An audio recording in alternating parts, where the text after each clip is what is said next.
அனைவருக்கும் வணக்கம். உண்மை செய்திகள் உடனுக்குடன் கிடைக்கணும்னா மறக்காம நம்ம சேனலை சப்ஸ்கிரைப் பண்ணி வச்சுக்கோங்க.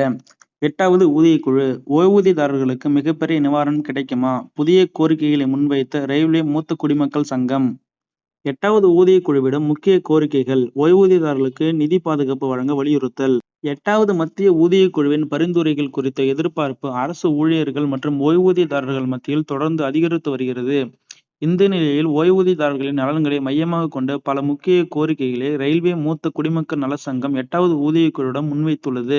ஓய்வூதியம், சுகாதார வசதிகள், படிகள் மற்றும் ஓய்வுகால பலன்கள் உள்ளிட்ட பல்வேறு அம்சங்களை உள்ளடக்கிய இந்த மனுவில் ஓய்வூதியதாரர்களின் நீண்டகால நிதி பாதுகாப்புக்கு முக்கியத்துவம் அளிக்க வேண்டும் என வலியுறுத்தப்பட்டு உள்ளது.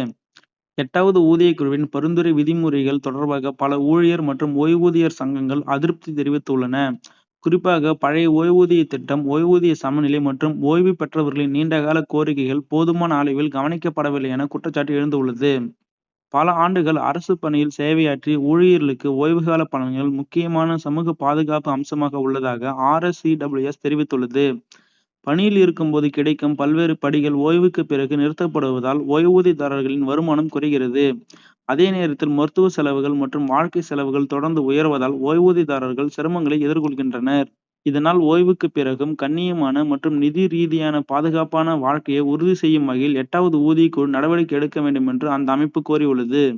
தற்போதைய அதிகபட்ச கிராஜுவேட்டி வரம்பை அவ்வப்போது மறு ஆய்வு செய்து பணவீக்கம் மற்றும் ஊதிய உயர்வுக்கு ஏற்ப திருத்தம் வேண்டும் எனவும் மனுவில் வலியுறுத்தப்பட்டுள்ளது. மேலும் ஓய்வு பெறும் ஊழியர்களுக்கு கிராஜுவேட்டி தொகை தாமதமின்றி வழங்கப்பட வேண்டும் என்றும், OPS, NPS மற்றும் UPS திட்டங்களில் உள்ள வேறுபாடுகள் நீக்கி ஒரே மாதிரியான விதிமுறைகள் அமல்படுத்தப்பட வேண்டும் என்றும் பரிந்துரைக்கப்பட்டு உள்ளது. புதிய ஓய்வூதிய திட்டம் மற்றும் ஒருங்கிணைந்த ஓய்வூதிய திட்டம் ஆகியவற்றின் கீழ் ஓய்வூதியதாரர்களுக்கு நீண்டகால நிதி பாதுகாப்பு வழங்கப்பட வேண்டும் என்றும் RSCWS வலியுறுத்தியுள்ளது. பணவீக்கத்தால் ஏற்படும் பாதிப்புகளில் இருந்து ஓய்வூதியதாரர்களை பாதுகாக்கும் வகையில் திட்டங்கள் வடிவமைக்கப்பட வேண்டும் என்றும், 2024 பிறகு பணியில் சேர்ந்தவர்களுக்கு பழைய ஓய்வூதிய திட்டம் மீண்டும் அறிமுகப்படுத்தப்பட வேண்டும் என்ற கோரிக்கையை மீண்டும் முன்வைத்துள்ளது. RSCWS முன்வைத்துள்ள இந்த பரிந்துரைகள் 8வது ஊதியக்குழுவின் இறுதி அறிக்கையில் இடம்பெற்றால் நாடு முழுவதும் உள்ள லட்சக்கணக்கான ஓய்வூதியதாரர்களுக்கு அது மிகப்பெரிய நிவாரணமாக அமையும். மற்றும் OROP போன்ற கோரிக்கைகள் நிறைவேற்றப்பட்டால் ஓய்வுக்கு பிந்தைய வாழ்க்கை தரம் மேம்படும் என ஓய்வூதியதாரர்கள் நம்பிக்கை தெரிவித்து உள்ளனர்.